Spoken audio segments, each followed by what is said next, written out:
itu kurang ajar, kufur. Rasul berkata, kullu bid'ah, semua bid'ah sesat. Orang yang mengatakan bid'ah hasanah, ini ujung-ujungnya orang yang mau membenarkan tindakan-tindakan bid'ah yang dia lakukan dengan dalih bid'ah hasanah. Padahal demi Allah, pernah nggak Rasul bilang bid'ah hasanah gitu? Pernah nggak?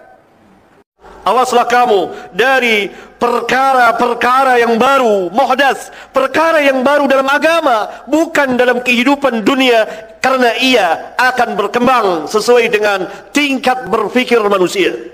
Dan hindari perkara-perkara yang baru dalam urusan agama. Kalau dalam urusan dunia silahkan kalian sibukkan diri. Tidak.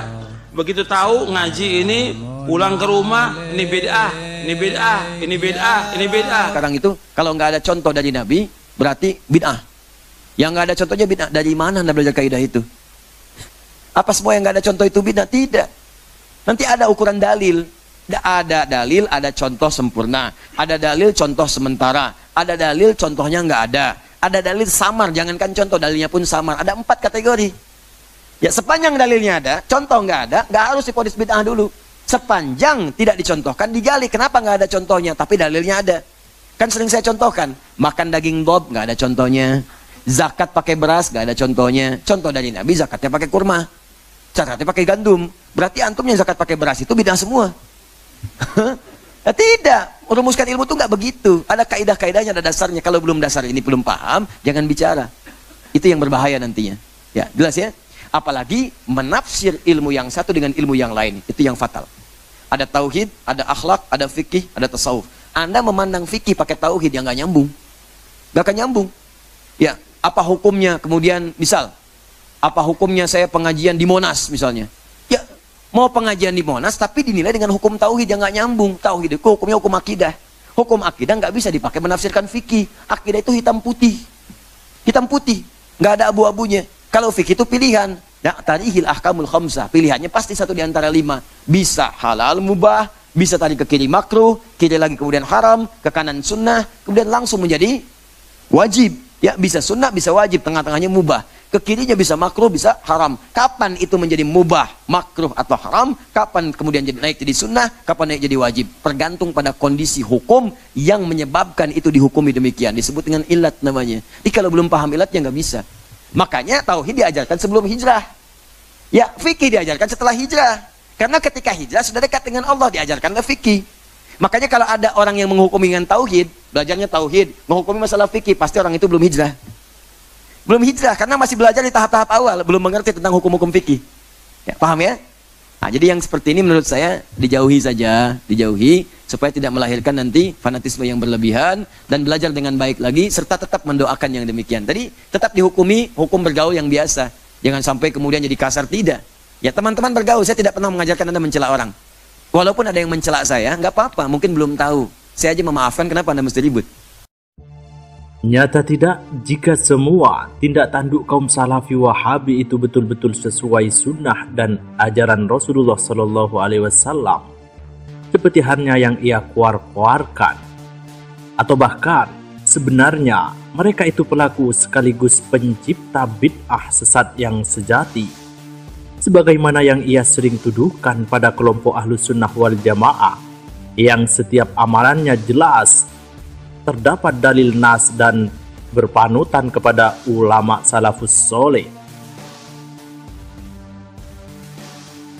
Generalisir buta golongan Wahabi Salafi terhadap semua amalan yang tidak memiliki dalil teknis dari Nabi Muhammad SAW sebagai bid'ah. Golongan ini sangat tidak mau mengakui tradisi, apalagi kebudayaan bercampur dengan agama.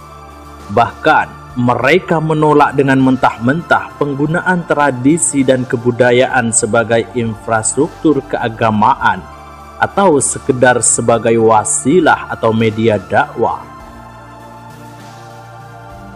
Dalil andalan mereka adalah selama tidak diajarkan oleh Nabi Muhammad SAW, maka haram hukumnya dilakukan.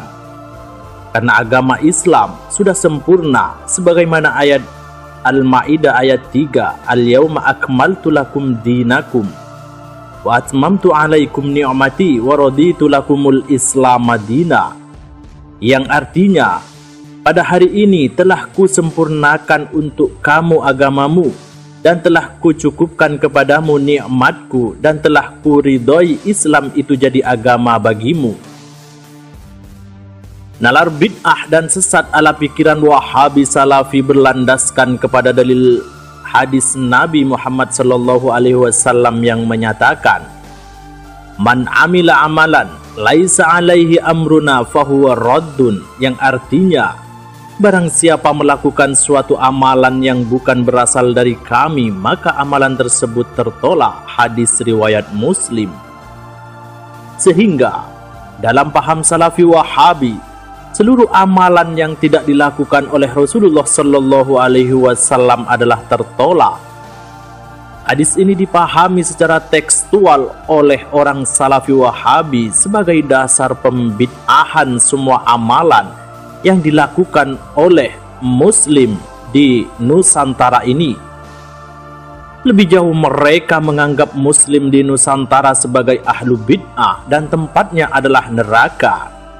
Padahal dalam kerangka membumikan Islam diperbolehkan mempertahankan tradisi dan kebudayaan yang tidak bertentangan dengan Islam.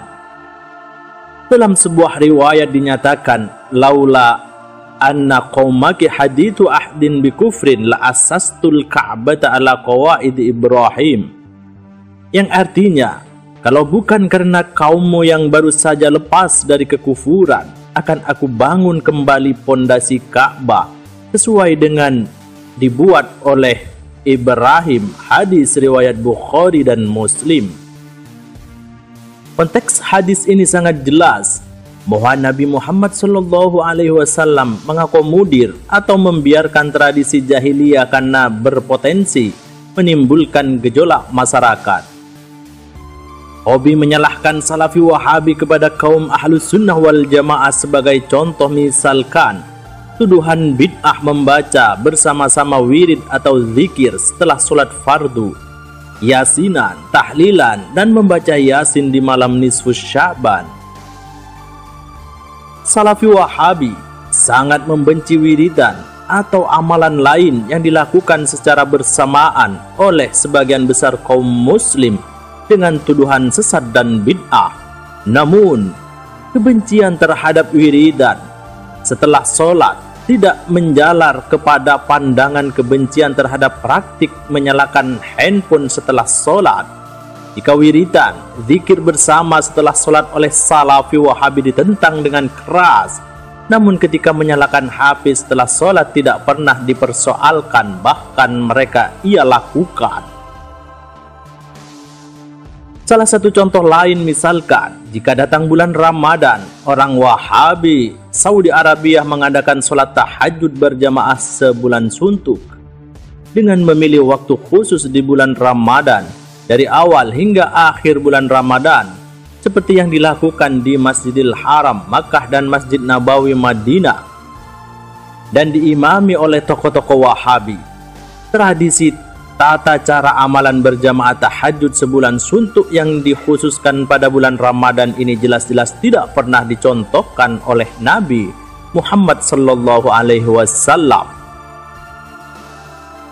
Contoh nyata di Indonesia yaitu penerjemahan Al-Quran ke dalam berbagai bahasa seperti yang diterbitkan oleh Departemen Agama adalah termasuk bid'ah jika melihat definisi bid'ah oleh Salafi Wahabi sendiri. Namun kenyataannya di Indonesia, terjemahan Al-Quran dari Departemen Agama ini sering dijadikan kitab rujukan bagi orang Salafi Wahabi Indonesia itu sendiri.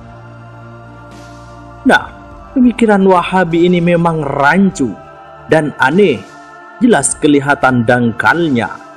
Ia mengaku penerus salaf, padahal kenyataannya ia ingkar terhadap pandangan dan perilaku ulama salafun as-solih, dan tak jarang pula ia mereka sesat-sesatkan.